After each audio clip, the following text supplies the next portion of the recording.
여러분 안녕하십니까? YTN 시청자를 위한 옴부즈만 프로그램 시청자의 눈입니다. 먼저 뉴스 진단 시간입니다.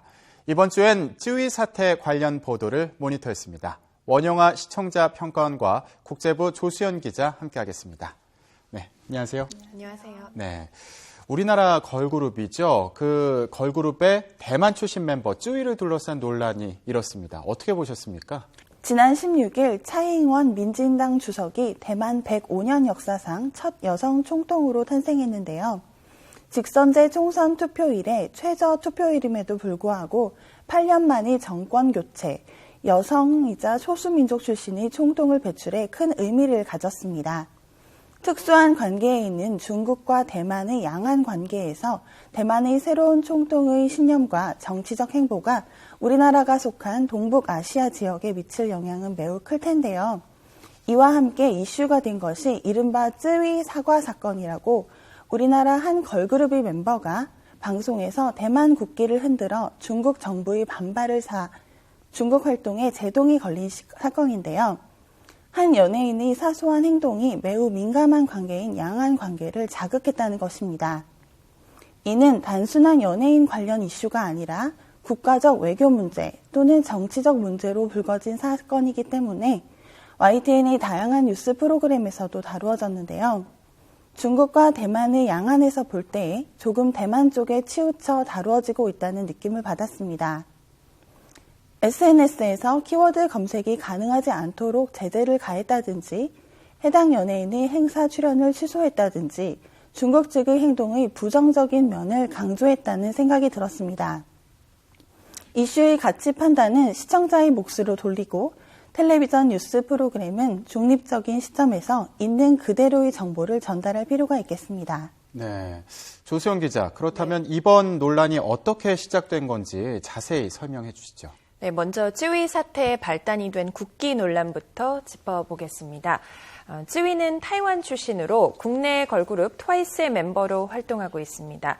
지난해 11월 쯔위를 포함한 트와이스의 외국인 멤버들이 국내의 한 인터넷 방송에서 각자 출신 국가의 국기를 들었는데요. 이 자리에서 쯔위가 타이완 국기를 흔든 게 논란의 시작이었습니다. 이게 왜 문제가 될까 의아해하는 분들도 많으실 텐데요. 중국인들은 타이완이 중국 영토의 일부라고 간주하고 있기 때문입니다. 중국 가수 황한이 쯔위는 타이완 독립을 지지한다고 주장하며 처음 문제를 제기했는데요. 이후에 중국에서는 쯔위를 비난하는 목소리가 더욱 높아졌습니다. 그래서 결국 지난 15일 쯔위는 중국 웨이보를 통해 사과 영상을 올렸고요. 소속사인 JYP 엔터테인먼트도 공식 사과문을 발표했습니다. 그런데 사태가 가라앉기는커녕 쯔위의 사과에 타이완 민심은 들끓었습니다. 16살 소녀가 국기를 흔든 게 무슨 잘못이냐, 소속사가 사과를 강요한 것 아니냐, 이런 비난이 이어졌습니다. 마침 쯔위의 사과 영상이 올라오고 이틀 뒤가 타이완 총통 선거였는데요. 쯔위 사과로 타이완 내에서 중국에 대한 반감이 더욱 거세지면서 총통 선거에 불똥이 튀었습니다. 여당은 친중 정책으로 비판받으며 가뜩이나 지지율이 떨어졌던 터였는데 쯔위 사태가 기름을 부은 격이죠. 총통까지 나서서 쯔위를 옹호하며 진화의 땀을 뺐지만 야당의 차이잉원 후보가 결국 승리했습니다. 차이 당선인은 당선 직후 기자회견에서도 쯔위 사태를 언급했습니다. 타이완의 민주체제와 정체성은 존중받아야 한다, 이렇게 강조했는데요. 이런 경고성 발언에 중국 측은 비판 성명을 내며 웨이보에서 차이잉원 당선인과 또 쯔위에 대한 검색을 차단했습니다. 그러자 타이완에서는 오늘이죠, 황한을 규탄하는 시위를 열기를 했는데 만여 명이 참석 의사를 밝힌 상황입니다. 쯔위 논란을 계기로 타이완 내 독립 여론이 확산할 수 있다는 가능성이 나오고 있는데 이에 맞선 중국 측 여론도 만만치 않습니다. 이틀 전 차이잉원 당선인의 페이스북에는 타이완 독립에 반대하는, 다시 말해 하나의 중국을 주장하는 댓글 수만 건이 쏟아졌습니다. 중국에서는 페이스북 등 서구 소셜미디어 접속이 차단돼 있어서요. 시민들은 우회 프로그램을 통해서 접속한 것으로 추정되는데요. 이렇게 SNS에서도 이번 사태의 파장이 얼마나 큰지 가늠할 수가 있죠. 네, 이렇게 파장이 만만치 않죠. 그렇다면 이번 논란의 배경에 대해서는 어떻게 생각하시나요? 네, 이번 사건은 중국과 대만의 관계, 즉 양안 관계를 잘 이해하지 못한 데서 일어났다고 볼 수 있겠습니다. 대만 국적을 가진 연예인이 자국의 국기를 흔드는 것은 크게 비난받을 일은 아니라고 생각합니다. 그러나 정치적으로 민감한 사안인 만큼 방송 프로그램을 만드는 제작진이나 이를 재가공하는 뉴스 프로그램 등은 신경 쓸 필요가 있겠는데요. 해당 연예인이 미성년자인 만큼 이 부분은 매우 꼼꼼해야 하겠습니다. 이와 관련해서 많은 뉴스 꼭지들이 구성되었는데요.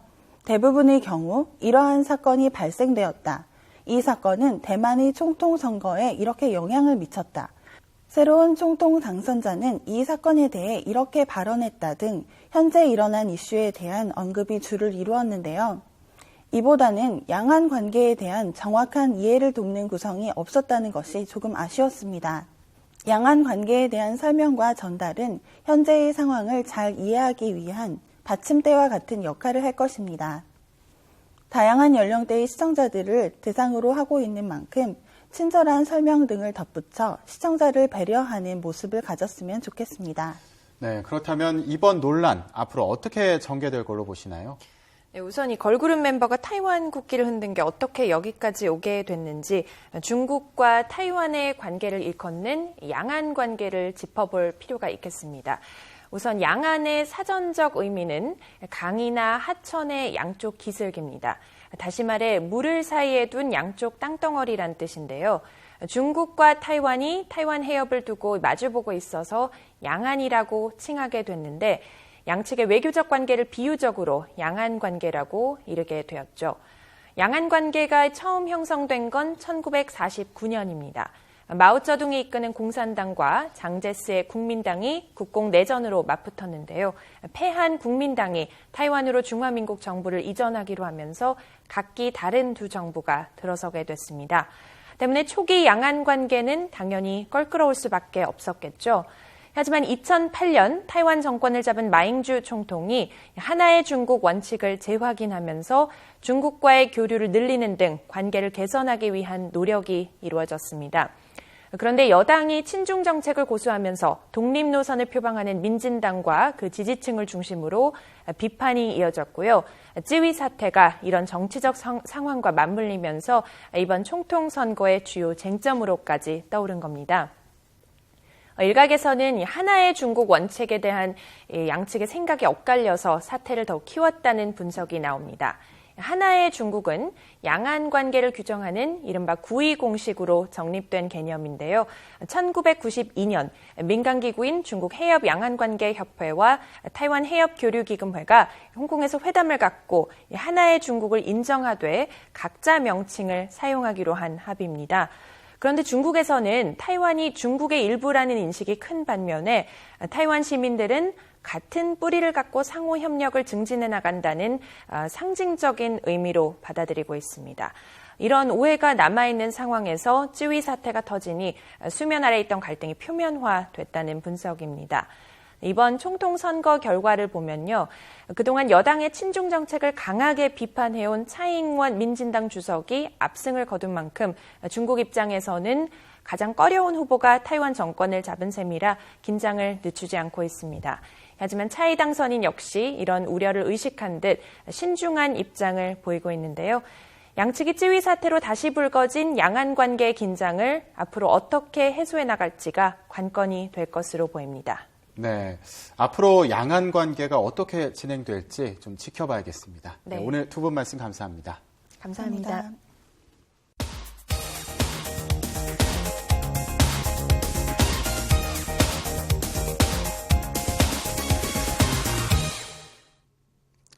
지상파 DMB 채널인 YTN DMB 프로그램을 평가하는 내가 본 마이TN 순서입니다. 이번 주엔 생각이 바뀌는 의자와 뉴스 앤 이슈에 대한 곽정래 평가원의 의견을 들어보겠습니다. 안녕하세요. YTN DMB 시청자 평가원 곽정래입니다. 20대 국회의원 총선거가 4개월여 남은 상황에서 정치권과 미디어의 가장 큰 관심은 향후 유권자의 표심이 어디로 갈 것인가에 집중되고 있습니다. 정치는 유권자인 국민이 보다 풍요롭고 안정된 행복한 삶이 보장될 수 있는 사회 시스템으로서 법과 제도를 잘 만드는 데 역할과 책임이 있다고 생각하는데요. 우리 사회의 현실을 보면 그러한 기대는 늘 실망과 좌절로 우리에게 다가오는 것 같습니다. 지난 1월 16일 YTN의 생각이 바뀌는 의자라는 프로그램에서 방영된 청년 창업가 양준철 대표의 사회적 변화를 이끌 파트너를 찾습니다를 시청하면서 과연 한국 사회는 누구에 의해서 어떤 방법으로 그리고 어떤 방향으로 변화되어야 하는지에 대해 스스로 돌아보는 계기가 되었던 것 같습니다.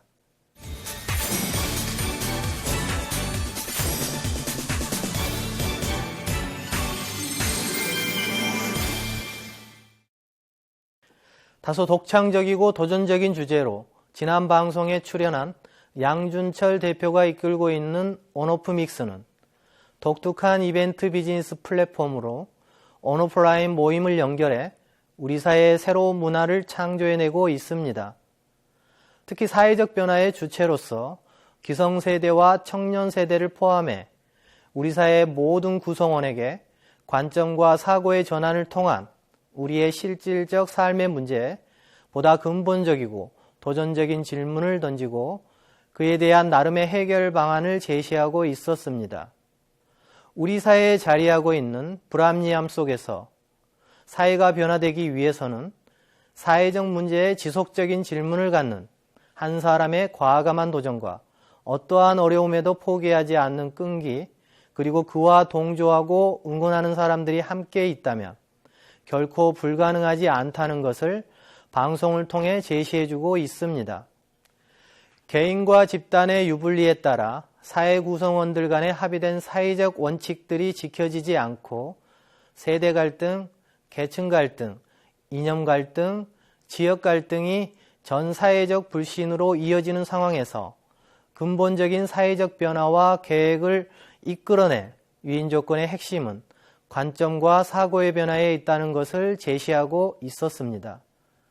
결국 기존 세대와 기득권자, 청년 세대 등 다양한 사회 구성원들이 균형감과 운명 공동체적 파트너십을 형성하여 사회적 변화의 주체로서 역할과 책임을 실천으로 옮기는 것이 중요하다는 것을 보여주고 있었습니다. 이 프로그램을 시청하면서 사회적 변화라는 것은 거시적인 법과 제도에 의한 것만이 아니라 우리 자신이 사회적 문제를 바라보는 관점의 변화로부터 과감하게 도전하는 열정, 그리고 이러한 도전이 함께 동조해주는 파트너가 함께할 때 가능할 수 있음을 알게 되었습니다.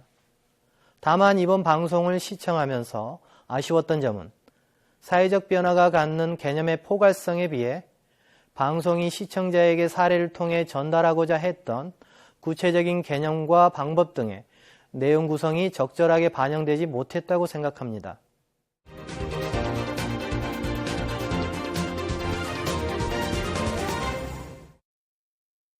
다음은 지난 1월 18일 YTN의 뉴스앤 이슈에서 보도된 쯔위 사태로 인한 중국과 대만의 양원관계에 대한 보도입니다. 이번 방송에서 쯔위 사태와 양원관계에 미칠 파장에 대한 보도는 사안의 본질을 객관적으로 뒷받침하는 관련 자료가 다소 충분하지 않은 상황에서 현지 리포터의 리포팅과 재구성한 자료로 쯔위 사태와의 관련성과 양안 관계의 특수성을 연계 보도함으로써 시청자들에게 사실관계에 대한 다소의 오해를 불러일으킬 소지가 있었습니다. 방송에서 쯔위 사태로 타이완 선거에서 당선된 야당 후보가 여당 후보보다 무려 308만 표라는 압도적인 차로 승리했다는 보도 내용이 있었습니다. 현지 리포터는 타이완 현지 매체의 보도를 인용해 쯔위 사건이 야당 후보인 차이잉원 당선의 결정적인 변수로 작용했다는 리포팅을 하고 있었는데요. 타이완 총통으로 당선된 차이잉원이 획득한 득표율이 여당 후보보다 무려 25% 가까이 많은 득표율로 당선된 보도자료를 보면 쯔위 사태로 인한 젊은 유권자들의 투표 참여에 일정 부분 유인 요건이 될 수 있으나 당선의 결정적인 변수로 작용했다는 점은 방송에서 제시된 자료만으로는 사실 확인이 다소 어려웠을 것이라 생각합니다.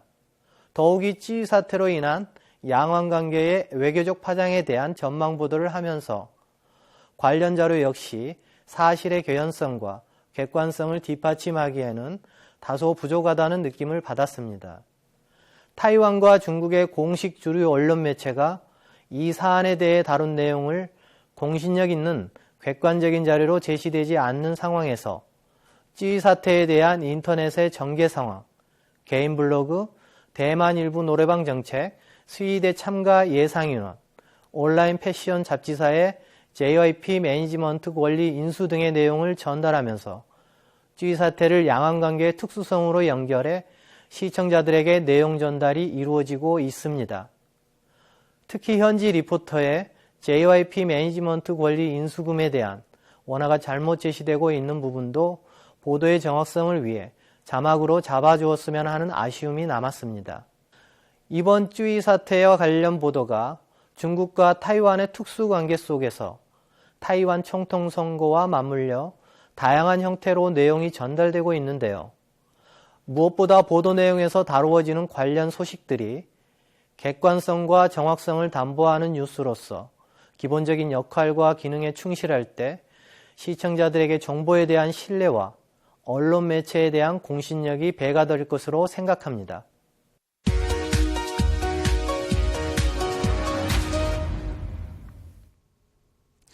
이번 순서는 시청자들의 지적사항을 정리한 모니터 보고 시간입니다. YTN 뉴스를 시청하다 보면 부적절해 보이는 배경 화면이나 또 특정 브랜드가 노출되는 어색한 화면이 종종 나타나는데 시청자들은 좀 더 세심한 주의를 요구했습니다.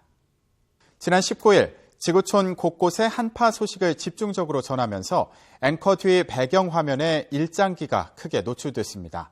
굳이 일장기를 보여줄 필요는 없었고 차라리 글로벌 이슈 같은 코너 타이틀을 활용했더라면 거부감을 불식시키고 또 전체 주제를 각인시켜줄 수 있었을 거라는 지적이 있었습니다. 같은 날 밤에 잠을 잘 못 자면 비만 확률이 증가한다는 숙면의 중요성을 강조하는 기사를 전했습니다. 그러나 기사 내용 속 화면에 한 여성이 다리를 드러내고 누워있는 영상을 자료 화면으로 다룬 점은 부적절했다는 지적이 있었습니다.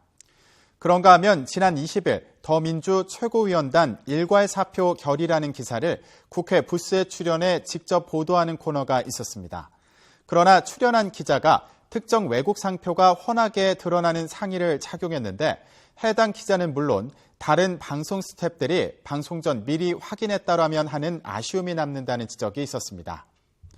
또 처방전 없는 응급 피임약 올해 결론 낸다는 관련 기사에서도 피임약품의 제약회사와 상품명, 엘라원, 노레보, 현대약품 등이 모자이크 처리 없이 노출돼 간접 광고에 오해 소지가 있었고 시신이 이삿짐, 풀리지 않는 의문점이라는 관련 기사의 영상에서 모자이크 처리가 없이 도어락의 브랜드 밀레가 노출됐습니다.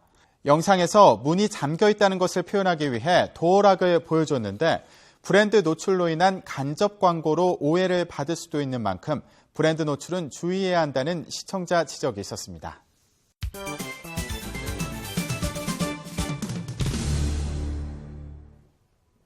언론 전문가로부터 우리 언론의 문제점과 발전 방향 등을 들어보는 매체 비평 시간입니다. 오늘은 이철한 동국대학교 교수로부터 뉴스 진행자와 출연자의 활동이라는 주제의 논평 들어보시겠습니다. 우리는 뉴스를 보고 사회에서 벌어지는 일에 대해서 알게 되고 일정 부분 판단에 영향을 받게 됩니다. 뉴스를 전달하는 앵커나 기자, 넓게는 시사 프로그램 진행자와 토론자는 뉴스를 전달하는 과정에서 공정성, 신뢰성의 이미지를 가지게 되며 뉴스 전달자의 역할이 오래될수록 친밀하게 여겨집니다. 광고에서도 어떤 메시지를 여러 번 듣게 되면 그 메시지에 대해서 호감을 가지게 된다는 연구가 있는데 뉴스 보도에서 이러한 효과가 없다는 것이 더 이상할 것입니다. 문제는 방송국이 가지는 좋은 이미지를 전달받은 개인이 방송활동 외의 활동을 할 때 논란이 생길 수 있습니다. 대표적인 사례로 뉴스 진행자가 선거에 임박해서 사직 후 바로 정당에서 일하는 경우가 간혹 있었고 독특한 사례로는 잘 알려져 있는 여성 앵커가 화장품 광고 모델 활동을 한 것입니다. 비판적인 입장에서는 방송국이 가지는 좋은 이미지를 개인이 훔쳐간 것이다 라는 의견도 있고 정치나 광고같이 특정 목적이 있는 활동을 공정성과 공익이 우선인 뉴스 진행자가 하는 것이 시청자들에게 큰 혼란을 초래할 것이다 라는 의견도 있습니다. 하지만 뉴스 진행자나 시사토론자 진행자들도 직업 선택의 자유가 있고 정치활동이나 광고활동 역시 사회에 큰 영향을 끼치는 중요한 역할이기 때문에 역량 있는 뉴스 전달자가 하지 말아야 한다는 것은 가혹해 보입니다. 따라서 뉴스 전달자들의 사회적 활동에 대해서 어떤 가이드라인이 필요한 시점입니다. 그 기준으로는 뉴스 전달자의 방송국과의 연계성과 뉴스 속성인 공정성과의 연계성을 생각해 볼 수 있습니다. 즉, 뉴스 진행자가 한 방송국에서 오랫동안 근무해서 그 방송국의 좋은 이미지를 가지고 바로 특정 정당에서 대변이나 홍보 활동을 하는 것은 방송국의 공정성을 훼손하기 때문에 좋지 않습니다. 또한 광고 활동의 경우에는 뉴스 진행자가 뉴스의 공정성을 표방하여 뉴스 형식과 비슷하게 광고하는 것은 시청자를 기만하는 것일 수 있습니다. 하지만 이에 해당되지 않는다면 허용을 하는 것이 사회적으로도 좋을 것입니다. 즉, 정치 활동의 경우 뉴스 진행자가 한 방송국에 오랫동안 근무해서 그 방송국의 좋은 이미지를 지닌 채 그대로 이어서 특정 정당의 대변인이나 홍보 활동을 하는 것은 방송국과 뉴스 공정성에 해가 되는 행위로 언론인이 해서는 안 될 것입니다. 하지만 뉴스 진행자가 특정 전문 분야, 가령 노동이나 복지 등의 분야의 정책 실무를 담당하는 역할이면 문제가 없을 것입니다. 또한 광고 활동의 경우에도 뉴스 진행자가 뉴스가 가지는 공정성이나 신뢰성이 아닌 개인적인 매력을 가지고 광고 모델을 하는 것은 문제가 없다고 판단합니다. 예를 들어 인기 여성 앵커가 오랫동안 20대 여성들의 롤 모델 역할을 해왔고 사회적으로 영향력이 있는 인물이며 현재 소속된 방송국에서 오랫동안 뉴스 진행을 해왔던 것이 아니라면 굳이 광고 활동이 제한되어야 할 필요는 없을 것입니다. 시청자의 눈은 시청자 여러분의 참여를 기다리고 있습니다. YTN 홈페이지 시청자 의견 코너에 글을 남겨주시면 좀 더 정확하고 공정한 방송을 만드는 데 참고하겠습니다. 이번 주 순서는 여기서 마치겠습니다. 고맙습니다.